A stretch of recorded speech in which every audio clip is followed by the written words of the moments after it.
கடந்து வந்த பாதை யூடியூப் சேனலில் பயணிக்கும் அனைவருக்கும் வணக்கம். மேஷம் முதல் மீனம் வரையில் வார ராசி பலன், கோச்சார பலன். இந்த மேஷம் முதல் மீனம் வரையில் இந்த வாரத்தினுடைய ராசி. முதலாவதாக மேசராசி. மேசராசி அன்பர்களுக்கு இந்த வாரம் மிக அற்புதமான வாரம். நினைத்தது நினைத்தபடி நடக்கும். எண்ணிய காரியத்தில் இடையூறு இல்லாமல் இந்த மேசராசிக்கு இந்த வாரம் சிறப்பாக இருக்கும். நீங்கள் வணங்க வேண்டிய தெய்வம் மீனாட்சி அம்மன். ரிஷபராசி நேயர்களுக்கு, ரிஷபத்திற்கு விட்டு சென்ற உறவுகள்லாம் கூட இந்த வாரம் வந்துடும். அவங்க சண்டை போட்டு போயிட்டாங்க, நம்மகிட்ட பேசுறதில்ல அப்படிங்கிற உறவுகள்லாம் இந்த வாரம் உங்களை தேடி வரும். அல்லது ஃபோன் மூலமாக உங்களுக்கு பேசலாம். அந்த மாதிரி உங்களுக்கு விட்டு போன உறவுகள், வெகு நாளாக பார்க்காத ஒரு நண்பர், அவரெல்லாம் கூட இந்த வாரம் உங்களை சந்திக்கக்கூடிய வாரம். ரிஷபராசி நேயர்கள் வணங்க வேண்டிய தெய்வம் கணபதி. மிதுன ராசி நேயர்கள், நல்லதொரு யோகத்தை உண்டாக்கக்கூடியதான் இந்த மிதுன ராசி. இந்த வாரம் மிதுன ராசிக்காரருக்கு மிக சிறப்பான வாரம், நன்மையை தரக்கூடிய வாரம் தான். இந்த மிதுன ராசிக்காரர் எந்த இடத்துல இருந்தாலும் இந்த வாரம் சிறப்பு உண்டாக்கும். அவர்களுக்கு பாதிக்கும் கிரகங்கள் இல்லை.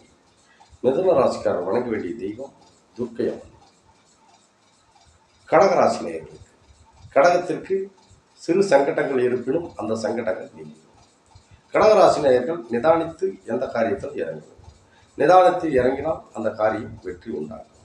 கடகராசிக்கு யோகத்தை தரக்கூடிய வாரமாக இருந்தாலும் அந்த யோசித்து இறங்கினால் அந்த கடகராசிக்கு இந்த வாரம் சிறப்பாக இருக்கும். நீங்கள் வணங்க வேண்டிய தெய்வம் ஆஞ்சநேயர். சிம்மராசி நேயர்களுக்கு, பொறுத்திருந்து எந்த காரியத்தை செய்யணும், அவசரம் வேண்டாம். சிம்மராசிக்காரருக்கு இந்த வாரத்தில் சிறு சிறு சங்கடத்தை உண்டாகும். நண்பர்கள் விரோதிகளாக ஆவார். நண்பராக பேசிட்டு நல்லா பழகிட்டு இருந்தீங்கன்னா கூட கொஞ்சம் மனச்சங்கடத்தை உண்டாக்கக்கூடிய வாரம். சிந்தித்து எந்த காரியத்தில் இறக்கவும் அவர்களுக்கு நன்மையே நடக்கும். நீங்கள் வணங்க வேண்டிய தெய்வம் பெருமாள். கன்னிராசி நேயர்களுக்கு, நல்லதோர் யோகத்தை உண்டாக்கும், சிறப்பான பணவரவு கொடுக்கும். இருப்பினும் அந்த யோசித்து நிதானித்து இறங்குவது தான் உங்களுக்கும் சிறப்பு. மகன் மகள் வழியில் உங்களுக்கு சில விரைய செலவு வரும். ஆகையினாலே நீங்கள் சிந்தித்து யோசித்து செய்வதே உங்களுக்கு நன்மையை தரும்.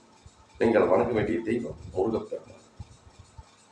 துலாம் ராசி நேயர்களுக்கு, துலாமுக்கு வருது போகுது வருது போகுது அப்படியே இருந்துட்டு இருக்குது. ஆனால் இந்த வாரம் துலாமுக்கு ஒரு செய்தி ஒன்று, நல்ல செய்தி வந்து செய்யும். வெளியூர் சென்றவர்களால் ஒரு நல்ல செய்தி வரலாம், அல்லது யோகத்தை கொடுக்கலாம், இல்லை கொடுத்துருந்த பணம் கூட உங்களுக்கு இந்த வாரம் வந்துடும். எதிர்பார்த்தது என்னது போல் நடக்கும், இது அவ்வளோதான், இது வரவே வராது, இது ஆகவே ஆகாது அப்படின்னு நினச்சிட்டு இருந்த காரியத்தில் உங்களுக்கு ஒரு நல்ல செய்தியை இந்த வாரம் உங்களுக்கு. நீங்கள் வணங்க வேண்டிய தெய்வம் நவக்கிரக தெய்வத்தை வணங்கி வந்தால் நன்மைகள் உங்களுக்கு உண்டாகும். விருச்சிக ராசி, விருச்சிகத்துக்கு நல்லதோர் அமைப்பு உண்டாகக்கூடியதான். விருச்சிக ராசிக்கு நல்ல ஒரு அமைப்பு உண்டாகக்கூடியதான். இருப்பினும் விருச்சிக ராசி நேயர்கள் மருத்துவ செலவு செய்து கொண்டு இருப்பவர்கள் இந்த வாரத்தில் கொஞ்சம் விரை செலவு கொடுக்கக்கூடிய வாரம். ஆகையினால் கொஞ்சம் மாத்திரை மருந்து சாப்பிட்டுருக்கிறீங்களா, கொஞ்சம் கரெக்டாக அந்தந்த டைம் மாத்திரை மருந்து சாப்பிட்டு கொஞ்சம் நிதானித்து இருப்பவர்கள் உள்ளது. சிறியவர்கள் அனைவர்களும் வண்டி வாகனத்தில் போகிறது வர்றதில் கொஞ்சம் கவனமாக சென்றால் நன்மை உண்டாகும். நீங்கள் வணங்க வேண்டிய தெய்வம் சிவா.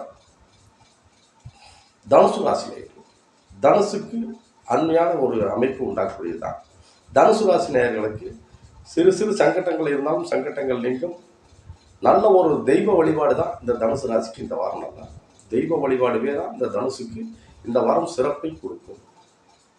காரணம், தெய்வ வழிபாடு இல்லாத இருப்பவர்கள் கூட தயவு செஞ்சு இந்த வாரத்துக்கு ஒரு தடவையாவது தெய்வ வழிபாடு, உங்களுக்கு இஷ்டப்பட்ட தெய்வத்தை நீங்கள் வழிபடலாம்.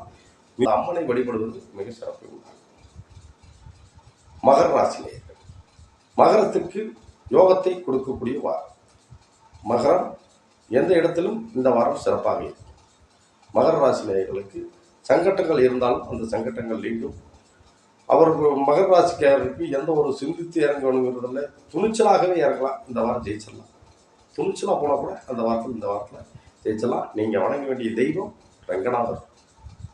கும்பராசி நேயர், கும்பராசி நேயர்களுக்கு பணவரவு வருது, செலவு அதுக்கு மேலே வந்துட்டு இருக்குது. பணத்துக்கு மேலே செலவு வந்துட்டு இருக்குது. 1000 ரூபா இருக்குது, அதுக்கு மேலே 2000 ரூபா இருந்தால் தான் அந்த வாரம் ஓட்ட முடியும் அப்படிங்கிற அளவுக்கு இருக்குது. இருப்பினும் இந்த பணவரவை சரி செய்துக்கலாம், எந்த ஒரு பிரச்சனையும் வராது, தொந்தரவு இல்லாமல் இருக்கலாம். எதுவும் கண்டுக்க வேண்டாங்க. சனி பகவானை இந்த வாரம் வணங்குவாங்க, உங்களுக்கு மிக சிறப்பை உண்டாக்கும் இந்த சனி பகவான்.